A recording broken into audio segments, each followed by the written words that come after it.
people who lose their religious convictions are then left standing on apparently nothing when it comes time to say something like slavery is wrong.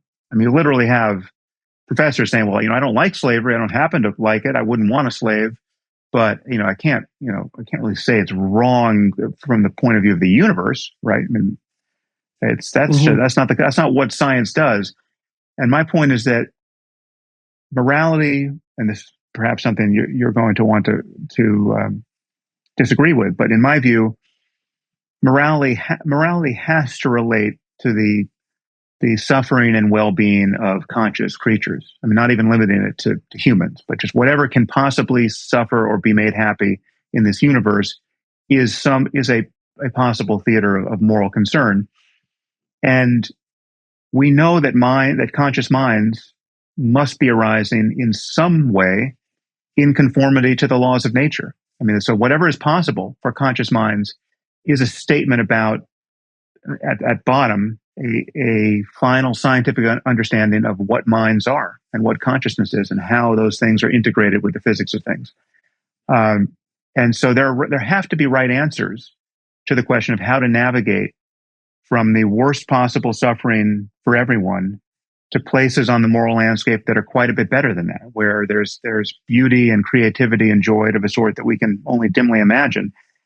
And the question of how to do that and what that landscape looks like, it's a fact-based discussion about science at every level that could be relevant to the conscious states of conscious minds. So it's a discussion about genetics and psychology and neurobiology and sociology and economics and sciences as yet uninvented with respect to causality in this place. And so that's my argument, that we need a spirit of consilience across the domain of facts and values. And so there's more to say there, but I'll stop.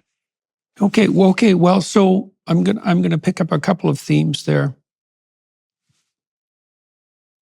So one of the things that you pointed to was the incoherence manifested by this woman and like people in relationship to micro-narratives and macro-narratives. So you said that it was in your opinion, that she or the people who she might represent would be perfectly willing to be upset about some relatively minor issue that might arise on a university campus, like the wearing of inappropriate Halloween costumes, but are incoherent in relationship to making broader scale moral claims.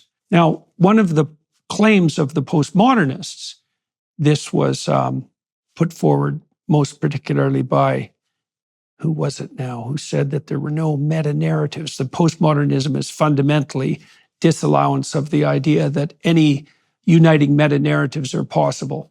I'll remember his name momentarily. It could be Derrida or Foucault or...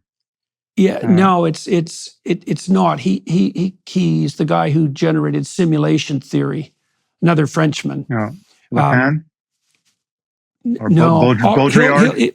It's a rogues gallery. Baudrillard. It's Baudrillard. Yeah, it's a rogues gallery. It's Baudrillard. Yeah. Okay, so here's the problem with that. Well, the problem with that, in part, is that there's no united action and perception at any level without a uniting narrative. So, for example, if I pick up a glass to move a cup from the table to my lips, I have to organize all those extraordinarily complex actions, right, which cascade up from the molecular level through the musculature of my body. I have to organize that into something that's coherent and unified in order to bring about any action whatsoever. And what that implies is that there's a hierarchy of uniting structure. And what the postmodernists do is arbitrarily make that halt at a certain level. It's like, so you're allowed a uniting narrative or structure up to a certain level, but beyond that, you're not allowed it at all. And that's the point at which the meta-narrative emerges, and those are now forbidden. And I don't understand that, because I think that it's a distinction between a narrative and a meta-narrative it's an arbitrary distinction. and you can't attend or act without a uniting narrative.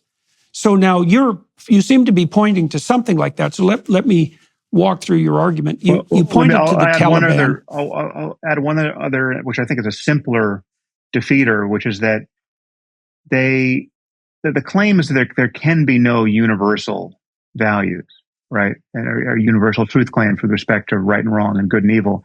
And yet they tacitly make the universal claim that tolerance of this ethical diversity is better than intolerance, right? So the demand is we need to find some space in our minds to tolerate the difference of opinion offered by the Taliban or Hamas or some other group of that sort. But that doesn't make any sense. That's an appeal to tolerance. One that the Taliban and Hamas don't share, right? So we're tolerating their intolerance. But it's also the tacit claim that tolerance is better. Tolerance on our own side is better. Tolerance is the uniting narrative. Yeah, sure. Yeah, well, you see the same thing with the postmodern insistence, and this is particularly true of people like Foucault, that nothing rules but power, right? Because Foucault saw power making itself manifest everywhere, and the fundamental postmodernist claim is that there's no uniting meta-narratives, but that didn't stop the postmodernists for a second in making the claim that you could find power relations underlying every single form of human action and social interaction. So, but this uniting narrative, see, you point to it in a way that I think that points out to me a very fundamental element of agreement between the positions that you and I have taken, even though we've had so much apparent disagreement. You point to the Taliban and you say, at minimum, we can say with some degree of certainty that what the Taliban are doing is not optimal. Okay, and you said that's a claim that's so weak in a way that it should just be self-evident, right? You know what I mean by weak? It's like, Isn't that obvious? Well, I started in my investigations at a more extreme point, I would say. I looked at the camp guard in Auschwitz who enjoyed his work and thought, I don't know what good is, but at minimum, it's the opposite of whatever the hell that is. And so that was a starting point for me. And it seems to me that partly what you're doing is that you put your foot firmly on the head of evil and say, well, this is a starting point. And even though we can't define good, we can define it as the opposite of whatever this is. And so does that seem like a reasonable point of agreement between us? Yeah, as far as you're concerned. Yeah, although I think this is perhaps a different topic, but it certainly adjacent to what you just said. I think there's some ethical paradoxes here which would be interesting to consider, because I think most of human evil of the sort that you and I are now describing doesn't require the presence of actually evil people, right? I think there are evil people. I think there are true psychopaths and sadists for whom it is true to say that if evil means anything, it should be applied to their conscious states and their psychology. But so much of what we consider to be evil, so much of what produces needless human misery, is the result of otherwise normal people psychologically behaving terribly because they believe fairly crazy and unsupportable things about what reality is and how they should live within it. So I would by no means ever want to suggest, in fact I'm at pains to say otherwise whenever I can remember to, that all jihadists or even most jihadists or all Nazis or even most Nazis were psychopaths, right? I mean, the horror of these belief systems is not that they act like bug lights for the world's psychopaths, and you attract a lot of people who would be doing terrible things anyway, and they just happen to start doing it in this new context, let's say under the Islamic State. No, you certain ideologies attract totally normal people who would otherwise be totally recognizable to us psychologically and socially as good, normal people, but for the fact that they got convinced that, of whatever the relevant dogma is, in the case of, Okay. Well, so I would say that's another point of agreement.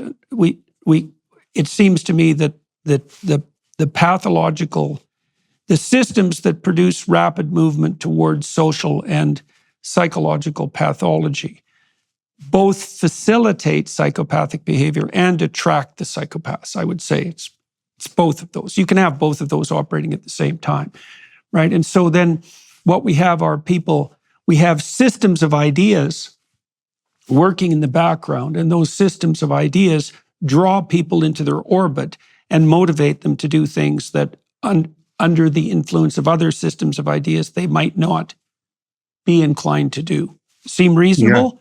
Yeah. Okay. And also, okay. I'll just note, and I mean, you might want to leave this aside, but your description of a guard at Auschwitz who enjoys his work, I think it's tempting to imagine that that guard is incapable of all the ordinary forms of happiness and life satisfaction that we would recognize in ourselves because of what he is spending his time doing. And I would say that's obviously not the case. I mean, and there can be virtues expressed toward evil ends. I mean, just imagine, just unpack the meaning of that phrase, the guard at Auschwitz who enjoys his work.